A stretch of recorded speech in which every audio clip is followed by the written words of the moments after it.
For a city known for gridlock, political and literal, D.C. is quietly emerging as one of the most ambitious infrastructure zones in the country.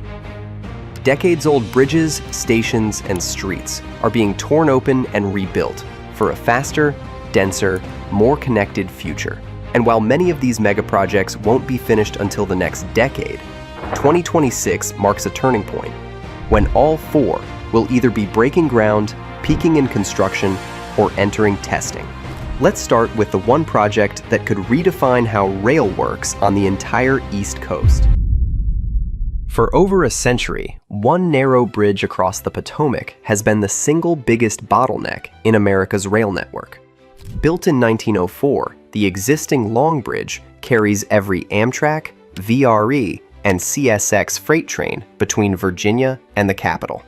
2 tracks, 0 redundancy. That's finally changing.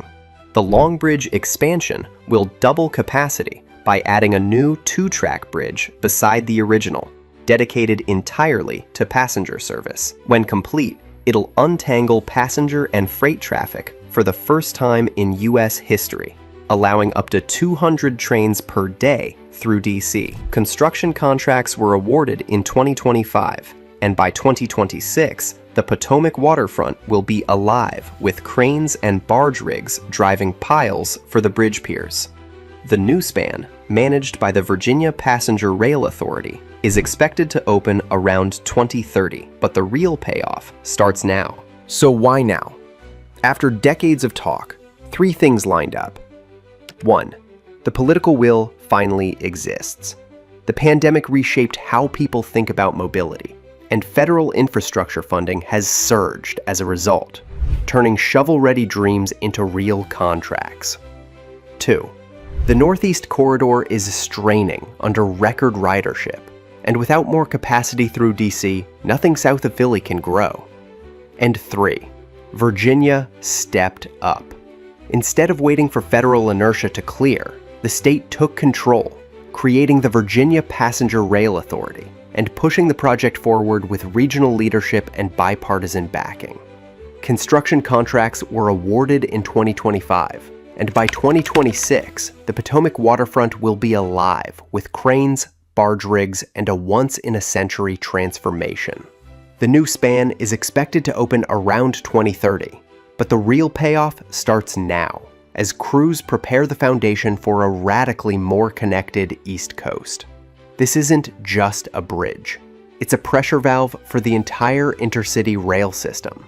And it's not being built out of ambition alone. It's being built because the alternative, doing nothing, finally became impossible to ignore. But solving the Long Bridge bottleneck is just the beginning.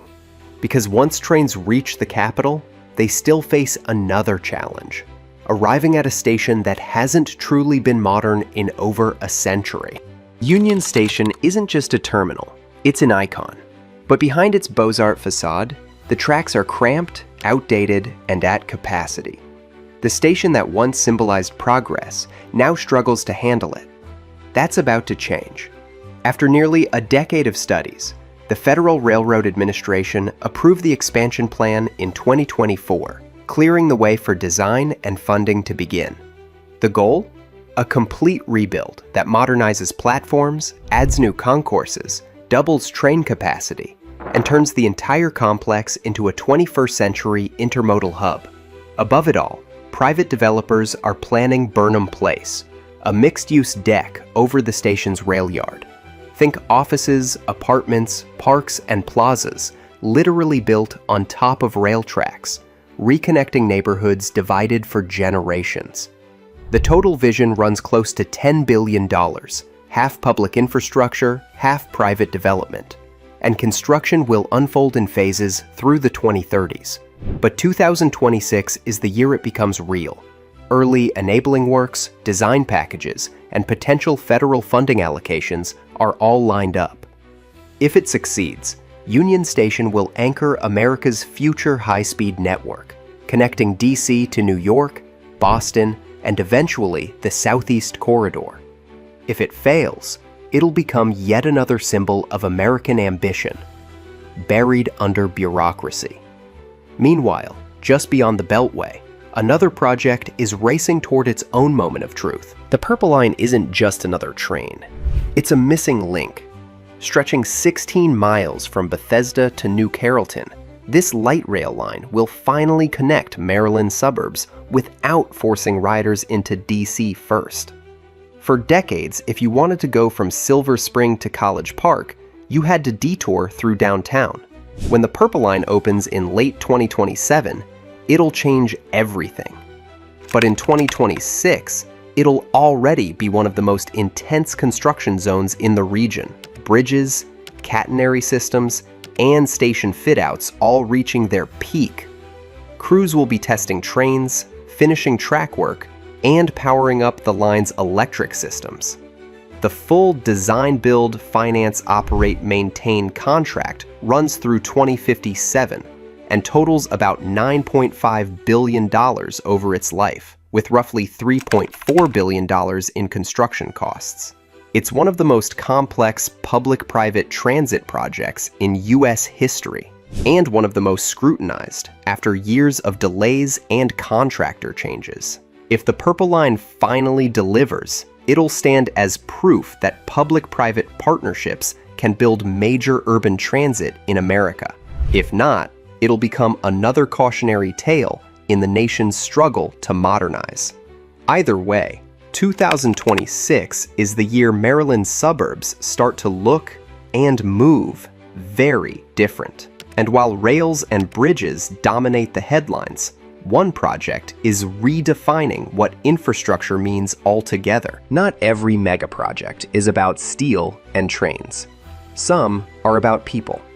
Across the Anacostia River, a new type of bridge is about to rise. One built not just to cross a river, but to connect two worlds. The 11th Street Bridge Park will transform the piers of an old freeway bridge into a 1,000-foot elevated public park. Picture gardens, amphitheaters, playgrounds, and walking paths suspended above the water, linking Capitol Hill to Anacostia, two neighborhoods long divided by geography and income. It's the first project of its kind in D.C., led by Building Bridges Across the River, with city and federal support. Construction is scheduled to break ground in early 2026, with opening targeted for 2027 or 2028. The $150 million plan goes beyond architecture. It includes an equity strategy, affordable housing funds, job training programs, and small business support to ensure that the communities it connects actually benefit from the bridge. It's infrastructure as social engineering, in the best sense. A project proving that rebuilding a city isn't just about what you construct, but who you build it for. Washington, D.C. has always been the face of American power, but by 2026, it's becoming the face of American reconstruction. A new rail bridge unlocking a corridor that connects the East Coast, a station reborn as the anchor of future high-speed rail, a light rail network linking suburbs that were never truly connected, and a park bridging communities once divided by a river. These four projects may not dominate headlines like skyscrapers or megadams, but they represent something deeper. America learning how to build again. By the end of this decade, the nation's capital could stand as a model of integrated urban infrastructure, or as another chapter in the long list of what could have been. So what do you think? Will D.C. lead America's next infrastructure revolution, or get trapped in the same gridlock it's trying to fix? Comment your take below, and subscribe for more megastructure deep dives from Structures Unchained.